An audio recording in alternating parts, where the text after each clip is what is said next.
When Stephen asked me to do this, I said, oh, I'm not really much of a speaker, and he said, well, we can't afford much of a speaker anyway.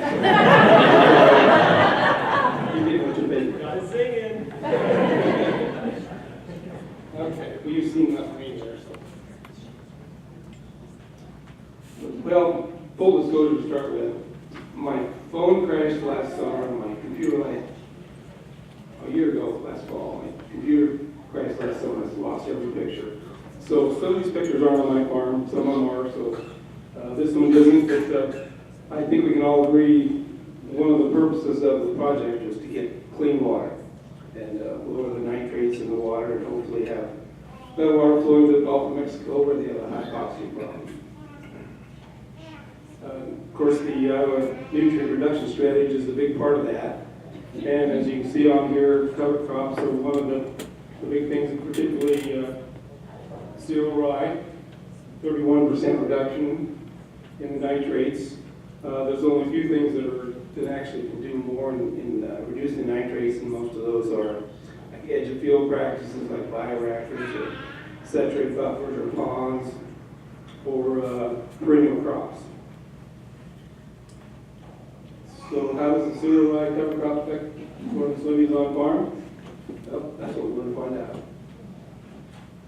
This is a picture of my place where I've had the location for this. I seeded this fall in the 10th year. This was maybe a year or two ago, but there's my farm sit up there. And I started out with 3 strips and then added a couple more. And then as you can see on the south part of my farm, it goes another quarter of a mile past my house. So I've got the rest of the farm is in cover crops. We started out with, well, I'm not sure what we started out with. We ended up with 12 on-farm sites. We started in 2008. I joined the group in 2009. So 12 farmers. This is,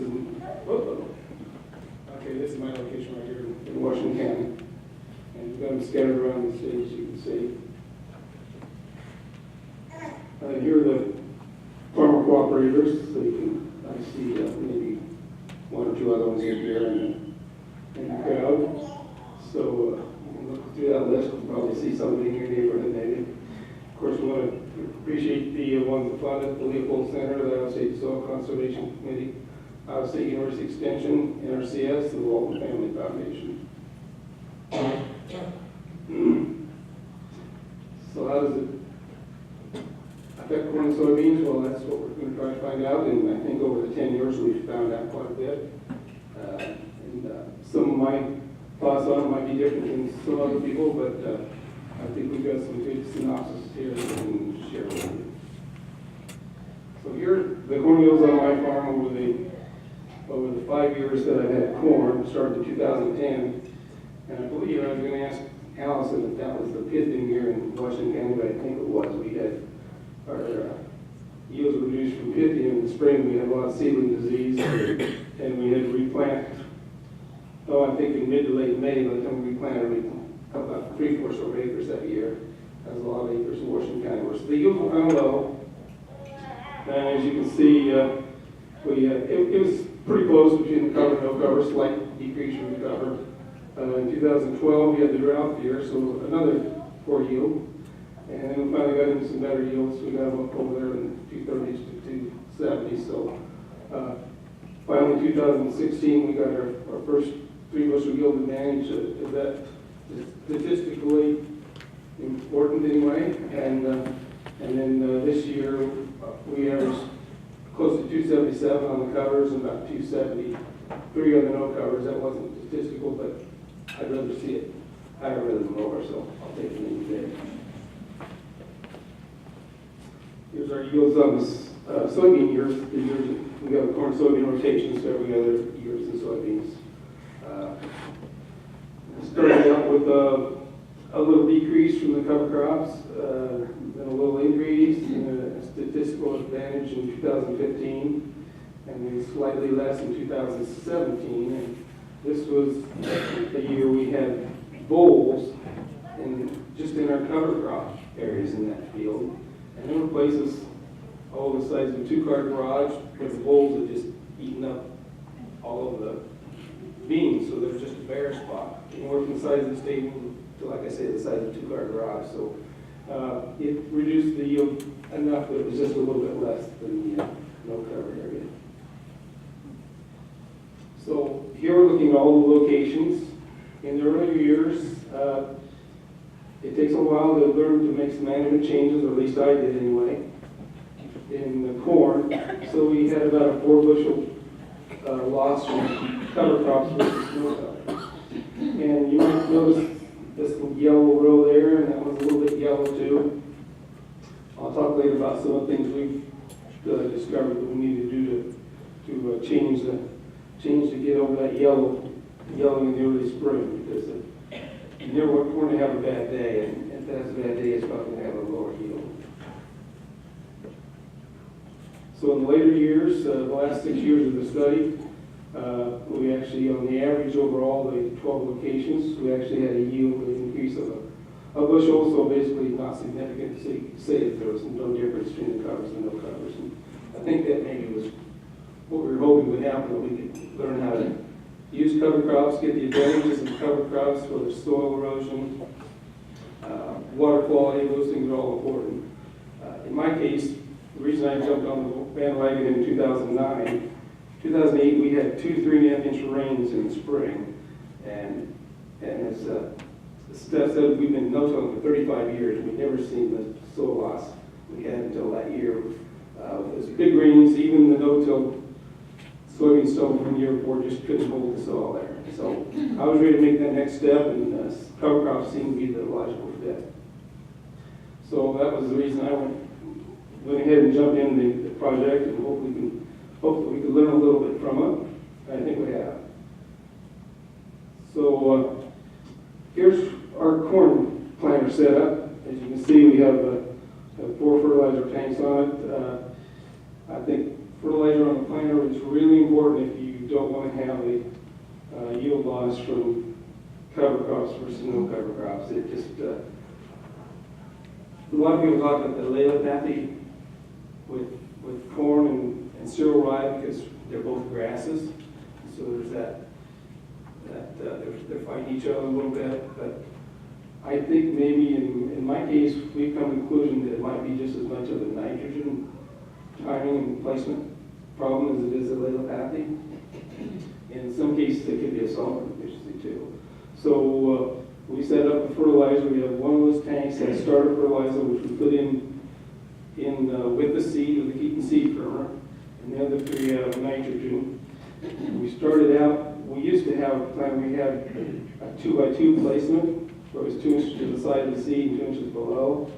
And we were getting some sidewall compaction from that, and the plant wasn't getting the nitrogen quite quick enough to overcome that yellowing in the spring. So we went and put it on the back, and maybe the next, I guess I should point out, we have a Martin residue removers on the front. They're floating, so there was just enough soybean stubble out of the way that we can get a good strip of soil there that we can get a good stand of our corn with. There's the back of our planter. The keep seed firmer, you can't see right in there. And then we have our stable closing wheels. And totally tubular is what's our fertilizer. So we put 32 or 28% liquid nitrogen there. And it comes out on the ground about 2 inches to the side of the seed. The drag chain will drag a little residue, maybe just a little bit of soil over the top of that, so we don't lose any or very little to volumization. Switching to soybeans, in the early years, there doesn't seem to be a big yield problem with soybeans in cover crops. Soybeans are really forgiving, so you see there was a couple bushel increase right away with covers over no covers. In the later years, we continue to hold that 2 bushel advantage. So we think if you want to talk to your friends about doing cover crops, have them start planting cereal rye into the fall before they're going to plant the soybean crop. Because this research showed there really isn't any reason to worry about a yield loss. This is the front of my soybean planter. I did do things a little different. I switched to sharp tooth residue removers. So those are just And because I'm going into, in sometimes 4-foot tall rye, along with last year's corn residue, there's a lot of residue cut through. So I looked around at the our farming show now, found out the best ones I thought I could use, and that's what I ended up using. And so they're floating also, but they're really sharp, so they'll cut away that old rye residue and let you get seed to soil contact. Oh, okay. I was asked to explain what the cable was between the rows, and I think back there behind that we put a cable and hung a piece of PVC pipe or something over it. There's the chains that run the gear maybe behind that or something, and because we had 4-foot tall zero wire, it was knocking the chains off. So we just did a little farm ingenuity and rig something off so we keep our chains on the planter. Thanks for noticing that.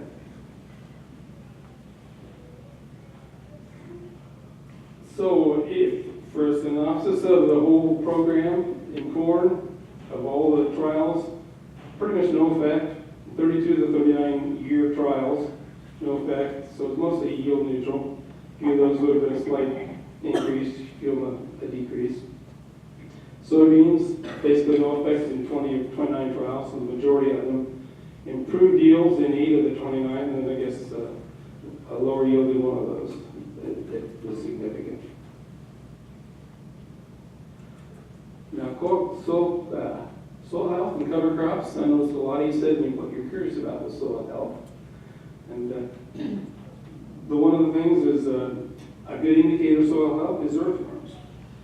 And so through Iowa State, they came down and did some earthworm studies.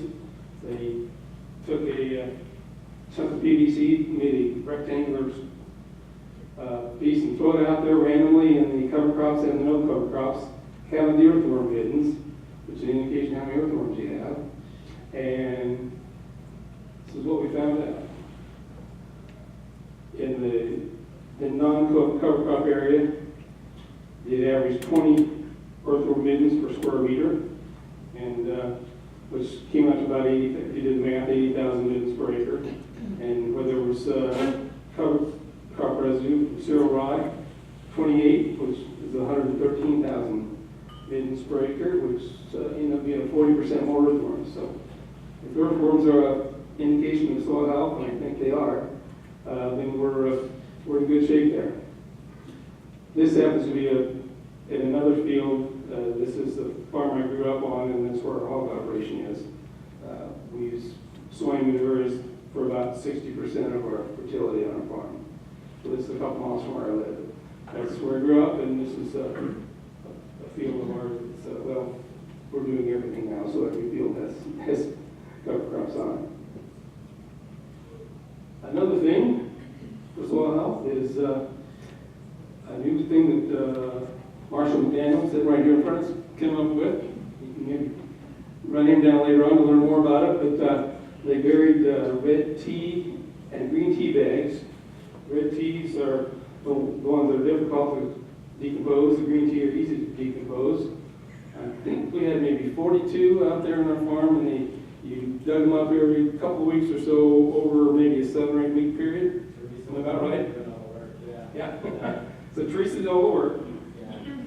And then they put it to an index and did all the math they needed to do and come up with some information on that. And in our particular farm, the soil health index under the cereal rye cover was 0.41, which is 1 is be perfect soil health. I guess I'm right.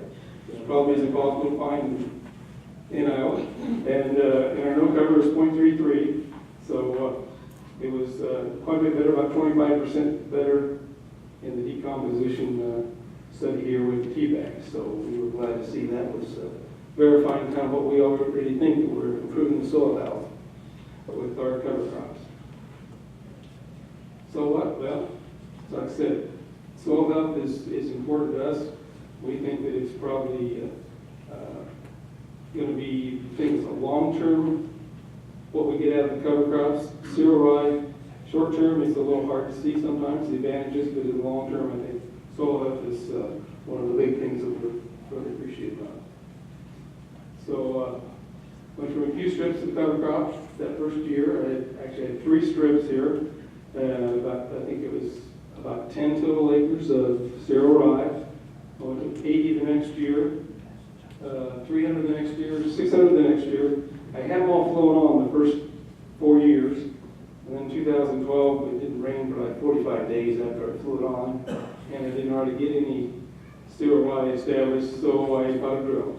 So, and then I went from that, I just went ahead and drilled all of our acres. So the only 10 acres we don't drill now are those strips that you saw there with the check strips. So other than that, we cover every acre we have, which is just short of 1,100 acres.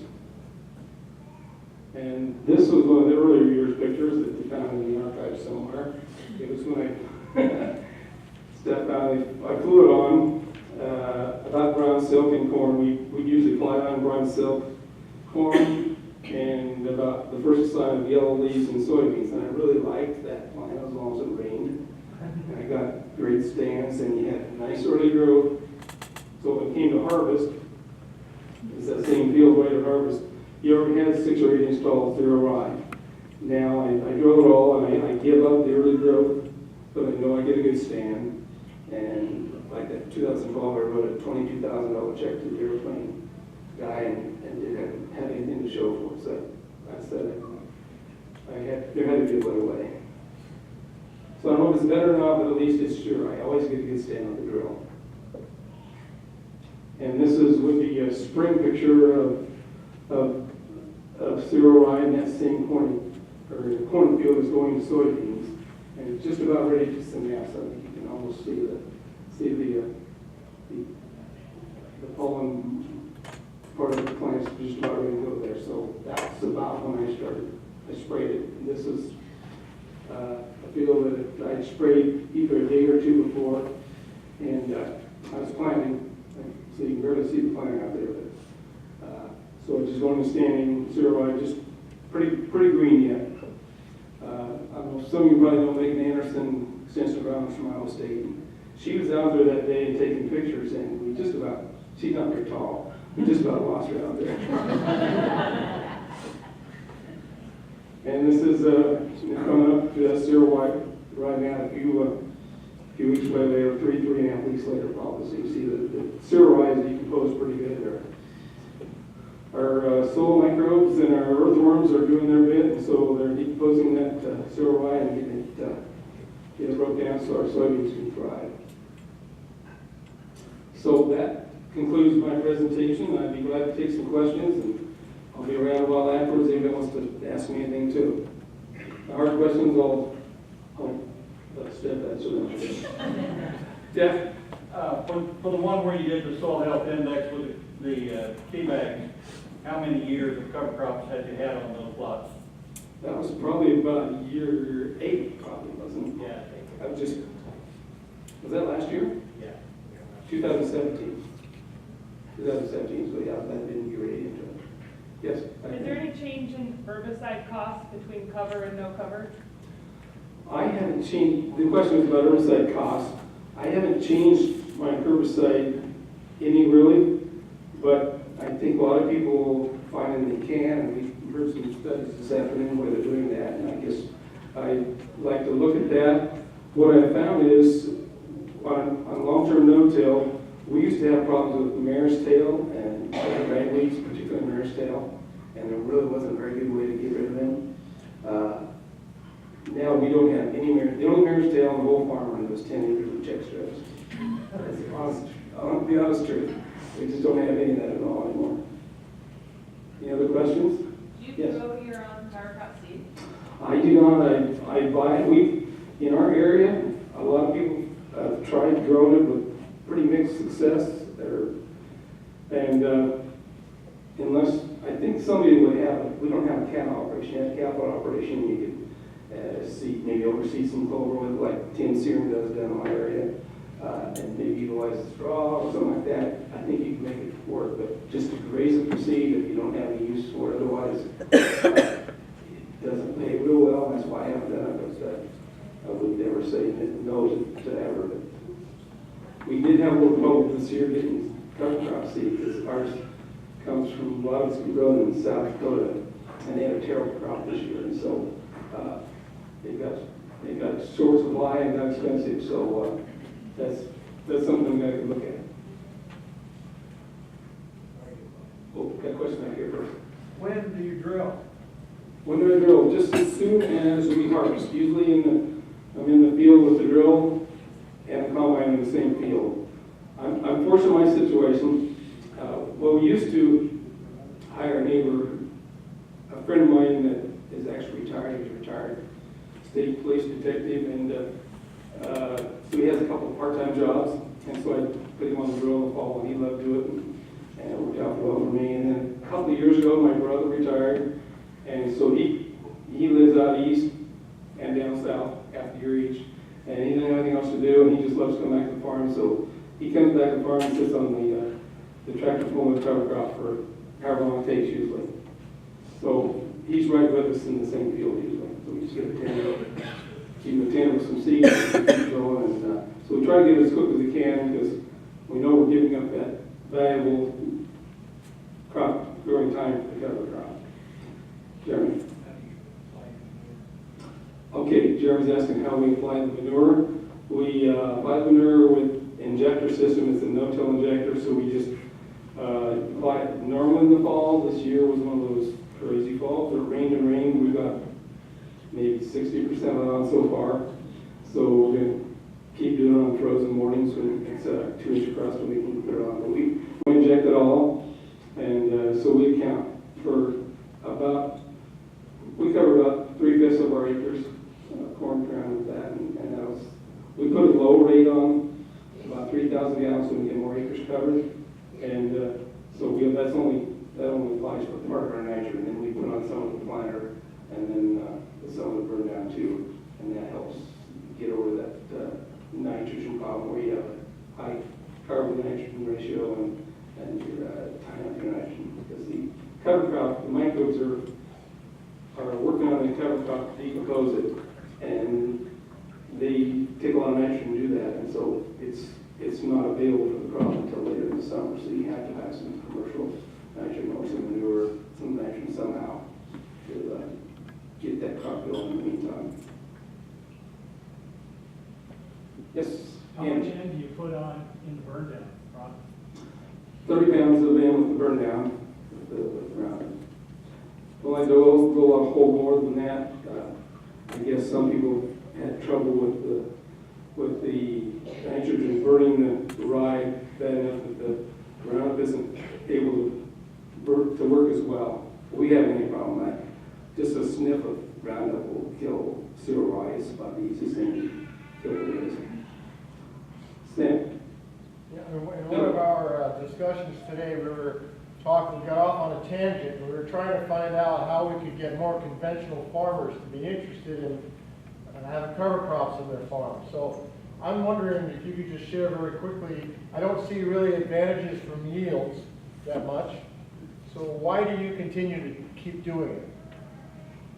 Thanks, Billy. Well, it's the right thing to do. That's, if you want to say it, it's one of those things I just put that in my crop budget. I put cereal rye in it because I think it's the right thing to do. I think I'm building soil health for the long term, and I do it even on the rented acres that I may not have next year, but I think it's the right thing to do. We're building soil health, and I think we're also building soil organic matter. It's really slow. It might take 10 years to gain a point, if that. But all these things are going to be good for the soil. So it's just good for the soil. It's just a much more sustainable way of farming, I think. Thank you. Is that good enough answer? Thank you. How much has your organic matter changed in your soil? What is it? Well, I think we start, okay, yes, the question about organic matter, and I think I looked at some, and we've used manure at a low rate as well as the cover crops where we've had it for 10 years, and we've gained from about 3.8% up to about 5%. So some of that's manure, I don't know, 2/3 is manure, 1/3 cover crops, half and half, I don't know. I don't, like I say, it's not a very big increase. I don't know, Matt, maybe you got a better idea than me how fast you can raise it strictly from cereal rye. So it's really hard to raise the total quantity of organic matter, but there are particular fractions of the organic matter that improve the till, the crumb structure of the soil, nutrient recycling, and that responds much more quickly to manure and cover crop residues. So if I had to guess, I would say maybe you didn't get a big jump in the total amount of organic matter, but what we call the labile fraction, the particulate organic matter, may have gone up quite a bit, like 35 to 40, 50%. Great. Thank you. Couldn't say it better myself.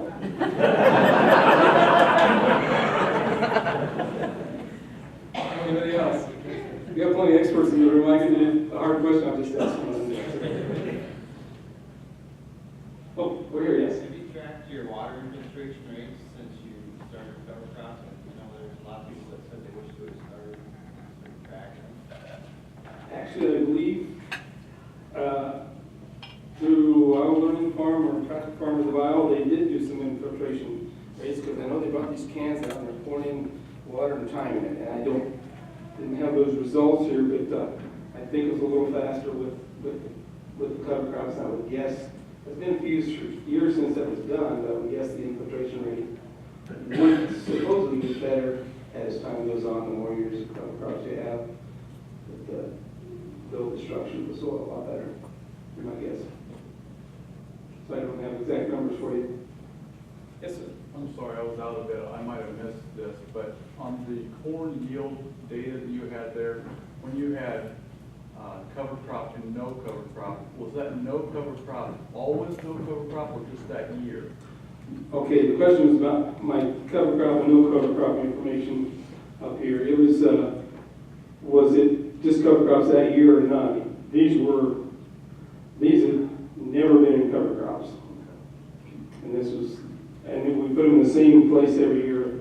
The first year they were flown on the airplane, they were about 80 feet, I think. And then I drilled with a 24-foot drill. It's 72 feet now, but they're basically in the same place every year. And this has never, these strips are the only place on the farm that have never had cover crops now, so. Yes. Have you thought about trying another species other than cereal rye? Okay, the question is another, have I thought about trying a different species besides cereal rye? Yes, I have and I do, but for this project, it's cereal rye, and I think they'd like to keep cereal rye because that was the standards the project was set up for that. I'm not sure. It was a 5-year project, it's morphed into 10, and I don't know if that's it or if we're going to continue. So anyway, I have used some on other farms.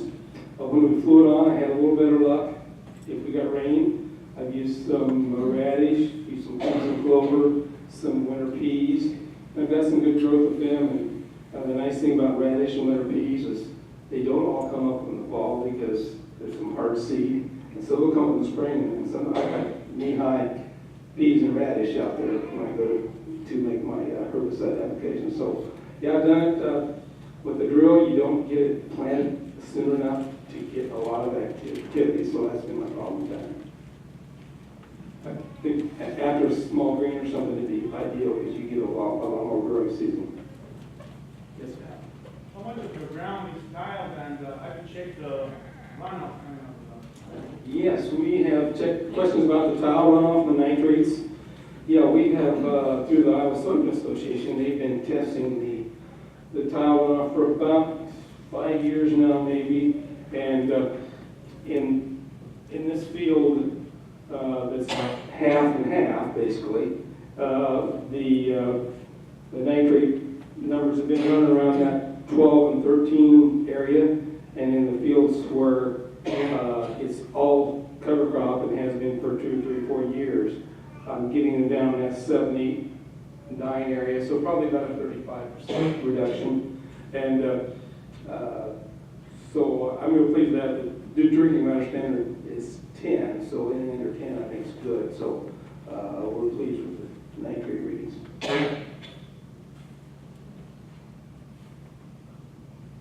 No other questions?